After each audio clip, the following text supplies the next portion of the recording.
Hər vaxtınız xeyirli olsun. Deməli, üçüncü boyutun mövzularına dördüncü boyut baxış bucağı ilə baxaq ki, amma bunların öz dilində rahat olsun.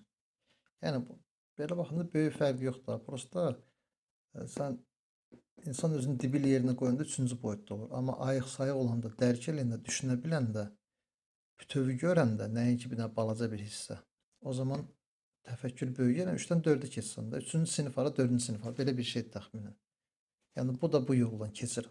Bunun halında olur. Böyüdü deyə gəlib bura çatır. Bundan nəyləsə üstün deyil, nə bilim. Bunun 5-6 ayağı, nə bilim, buynuz zadı yoxdur. Eyni insanlardır. Təfəkkürü bir balaca genişlədəndə buhara buhara, buhara buhara. Belə-belə böyüyürsən. Deməli götürək bunların terminin. Məsələn, Quranda deyir ki, ey Adəm, sən zövcənlə cənnətdə sakin ol və bu ağaca yaxın düşməklə.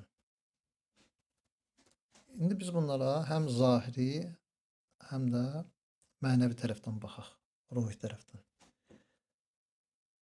Keçək əsas mənəvi tərəfinə. Bu Quran özü deyir ki, biz hər şeyi açıqladıq. Bəli, ağac. İbrahim surəsi 24-cü ayədən 27-yə qədər. Bu ağac nədir? Ondan danışır. Xoş bir söz, kökü yerdə möhkəm olan mübarək ağaca bənzər. Pis bir söz də kökü yerdən qopardılmış pis bir ağaca bənzər, bəhrəsi olmaz. Söz. O deyir ha, düşüncələrə nəzarət elə. Yəni bizdə 4-dən ətərdir. Düşüncələrə nəzarət ən üstün ibadətdir.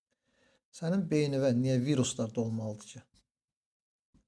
Sən nəzarət eləməlisən ki, bu fikirlər hardan gəlir sənin beyninə?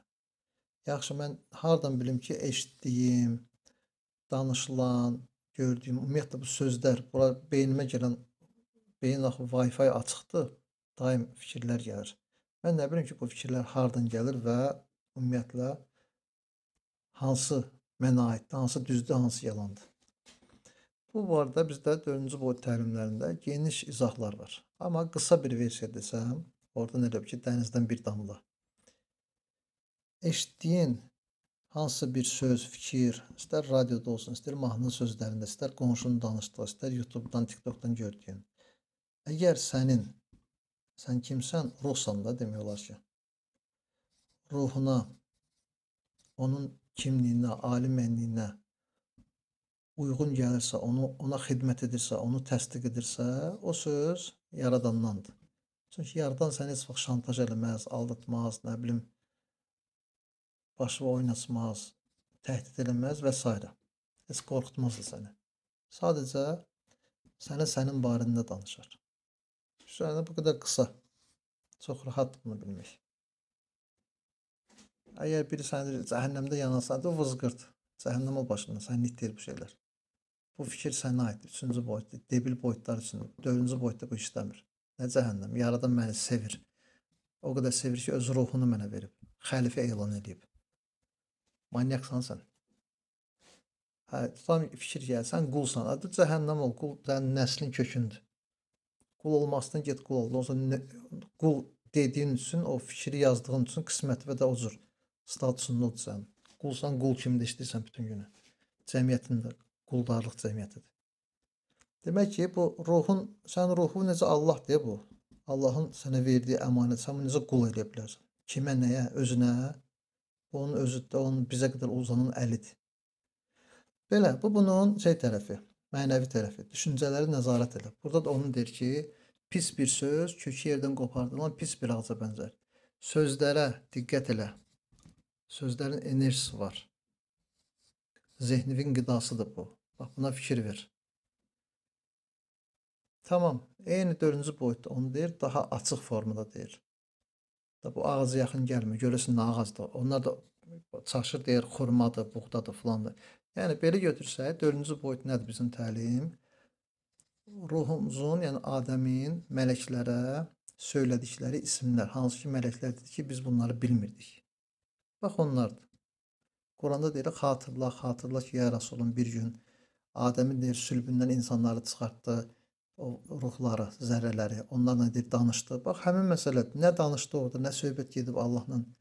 Ben o ruhlar arasında, zərrələr arasında. Sonra insan nəyi xatırlasın, dəfələrlə deyir. Əsl kimliyi, öz ali mənliyi xatırla, ruh olduğu xatırla, mələklərin nə söylədiyi xatırla. Orada siz senari danışdınız, yer üzünə gəldiniz, bunları xatırla. Çox şükürlər olsun. Yeganə təlimdir ki, bax bu orijinalları bizə bizim haqqımızda danışır. Beləliklə, keçək indi bunun zahiri tərəfinə. Sən deyir, cənnətdə sakin ol. Ağac. Yəni, bütün bunlara baxsaq, bir yaşıllıqdır da, belə deyək. Yaşıllıq, bağ, bağça, altında çaylar axır, nə bilim, su varsa deməli ağac da olacaq, yaşıllıq da olacaq. Əsas bu sudur burada. Bütün bunlar var. Zahiri tərəfi, dünyavi tərəfi, görünən tərəfi, bax bu bağlar, cənnətdir. Niyə demədi ki, ay adam, sən zövcənlə get səhrada qal, get o dağlıq ərazidə, yəni o daşqalaq olan yerlərdə qal, get asfaltın üstündə qal, get şəhərdə sakin ol. Niyə? Niyə deyir, ağaclar olan, çaylar olan, dağlar, meşələr olan yerdə qal? Cənnətdir də bu. Oksigen var, yaşıllıq var. Çünki sənin bütün maddi tərəfin, yəni fiziksal tərəfin, bax bunlardan təşkil olunub. Bu sənin vətənindir, bu sənin fitrətindir, bu sənin materialındır. Fiziki bədəni və materialı. Eyni zamanda sənin valideynindir, ondan yaranmısan.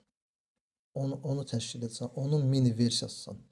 İnsan təbiətdə olanda, mesela 15 dəqiqə ağacın altında otur, bir sıkan çay iç, o səndən bütün negativlər təmizləyəcək.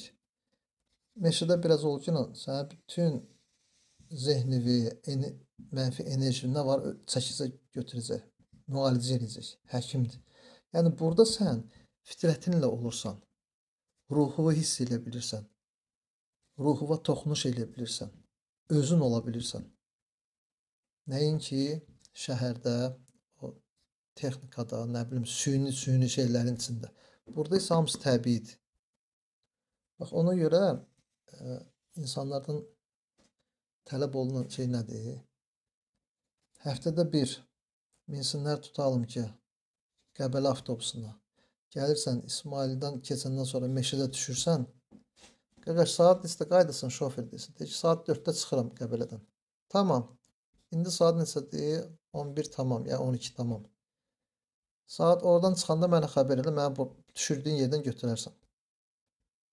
4 saat o təbiətdə gəzirsən, nəfəs alırsan, orada balaca kafelər də var. Bir dənə qutab yersən, bir dənə çay içirsən, özünləsən, ruhuvu dinləyə bilirsən.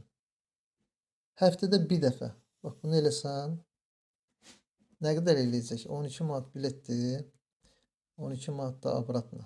24, 6 manat da sənin çayın, mayın, qutabın. 30 manat. Adamlar tanıyıram, 50 manat gedir hansısa bir Bakıda, bir dənə çayxanada güya ki, bunlara şey gəlib də, bu ləbi-ləbi, gizli şeylər. Vəsə, 50 manat getdi. Mənim dəfələrin olub, dostlarım Bakıya gələndə qarşılayıblar və getmişik, bir stəkan çay içmişik, aparıblar belə bir. Nə çox bahalı, nə çox ucuz, amma puldur da sonunda. Ondan sonra mən üstünə 10 manat qoyub 2 dəfə gedərəm, həyatın dadını çıxardaram, ruhuma qovuşaram. Düzdür, bunlar üçün bu maraqlıdır, bura gəlmələrə vaxtı yoxdur, amma ən azı bir təmənnasız, səmimi insanla söhbət eləmək elə bunu əvəz edir. Niyə? Çünki sən özün təbiətin parçasısan axı. Səndə torpaq var, su var, hava var, od var, ağacdan, nə bütün materiallar var da. Sən özün olanda bax ona qovuşmuş olursan. Canlı təbiət olursan. Və ona görə bu cür insanlarla, səmimi insanlarla, təmənnasız insanlarla 5 dəqiqə söhbət eləyəndə sən öz fitrəti və öz ruhuva toxuna bilirsən. Bu tamam başqa bir şeydir. Amma ən azından bax təbiətdə olan düşüncələri nəzarət edin. Bax bu sizi o ilkin orijinal versiyanıza qaytara bilər. Özün ol, başqası yox, kserokopiya yox. Özün olmaq azad olmaqdır. Təşəkkür edirəm, var olasınız.